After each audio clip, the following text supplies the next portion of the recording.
sini saya akan menjelaskan tentang sholat gerhana matahari dan gerhana bulan dalam kitab Matan Subat.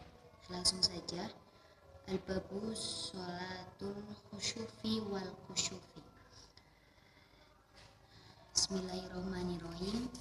Di utawi sholat gerhana rakaatani iku rong rakaat, wakila hataini utawi karone sholat gerhana loro, hawat ruku aini ing ruku loro, wa qaumataini ing ngadeg loro, wa sunnatatwilu lan den sunahake dawaake iktirol qaumati bacaan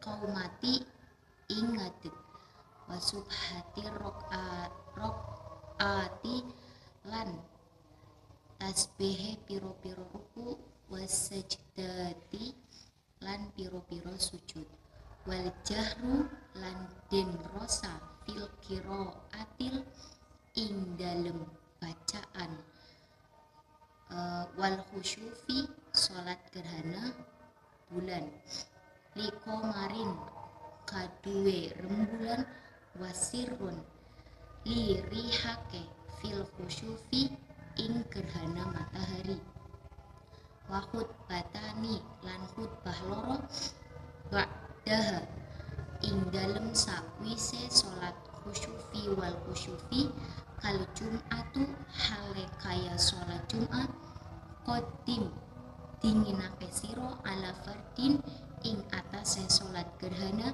biwaktin ing waktu wasi'ah jembar-jembare. Nah, penjelasannya, khusyuf sendiri dalam bahasa Indonesia itu artinya gerhana bulan, dan khusyuf sendiri itu adalah gerhana matahari. Dalam sholat khusyuf dan khusyuf sendiri itu ada 2 ruku dan 2 berdiri. Nah, disunahkan memanjangkan bacaan dalam sholat tersebut. Nah, kemudian disunahkan untuk membaca bacaan yang keras itu pada saat sholat gerhana bulan. Kemudian disunahkan juga untuk membaca bacaan yang lirih atau sirih itu pada saat sholat gerhana matahari. Kemudian di dalam sholat khusyuf dan khusyuf sendiri itu ada 2 khutbah yang ada dalam setelah melakukan sholat khusyuf dan khusyuf, seperti halnya sholat Jumat. Kemudian sholat khusyuf dan khusyuf sendiri itu mempunyai 2 rakaat. Nah, yang tadi saya sudah jelaskan bahwa ada 2 ruku dan 2 berdiri. Kemudian disunahkan untuk memanjangkan bacaan yang ada di dalam Al-Quran. Kemudian membaca tasbih pada saat ruku dan pada saat sujud. Kemudian membaca bacaan Al-Quran tersebut dengan keras itu pada saat sholat gerhana bulan. Kemudian membaca bacaan Al-Quran itu dengan lirih itu pada saat gerhana matahari. Nah, dalam sholat khusyuf dan khusyuf ini itu ada 2 khutbah yang dilakukan setelah melakukan sholat gerhana matahari atau gerhana bulan tersebut. Nah,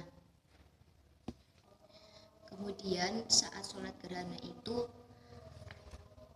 sebaiknya itikdalnya itu 2 kali dan rukunya itu 2 kali. Kemudian khusyuf sendiri itu kan membaca dengan jahar atau keras, sedangkan sholat khusyuf itu membaca dengan siri atau lirih. Kenapa? Karena sholat khusyuf itu sunnah, makanya boleh dalam artian sunnah untuk dibaca lirih. Kemudian lanjut pada bab iktikaf, yaitu berdiam diri di masjid. Nah, penjelasannya sendiri itu kalau misalkan kita ingin iktikaf di masjid itu tidak boleh lainnya. Maksudnya kita harus mempunyai niat dalam diri kita untuk melakukan iktikaf di dalam masjid. Kemudian kalau misalkan iktikaf dilakukan dengan sebentar itu tidak apa-apa, tapi lebih baik seharian melakukan iktikaf kemudian dalam keadaan puasa. Kemudian ulama itu berpendapat yang membatalkan iktikaf itu saat seseorang bernazar selama iktikaf dan juga bersenggolan dengan lawan jenis atau keluarnya air mani, dan juga tidak batal jika lupa atau ada buang hajat. Kemudian batal iktikaf itu karena sakit, haid, mandi karena mimpi basah, makan, minum, azan bagi muazin yang rutin, atau karena takut pada pemerintah. Jadi iktikaf sendiri itu mempunyai arti berdiam diri di dalam masjid. Kemudian kalau kita mau melakukan iktikaf di dalam masjid itu kita harus mempunyai niat dalam diri kita untuk melakukan iktikaf tersebut tanpa adanya paksaan dari orang lain. Kemudian iktikaf itu boleh dilakukan dengan sebentar, namun alangkah baiknya jika kita melakukan iktikaf itu seharian full, kemudian dalam posisi kita itu berpuasa.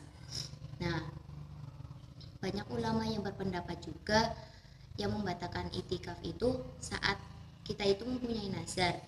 Nah, selama iktikaf, kemudian juga ketika kita bersenggolan dengan lawan jenis, kemudian keluar air mani, dan juga tidak batal jika itu dalam keadaan lupa.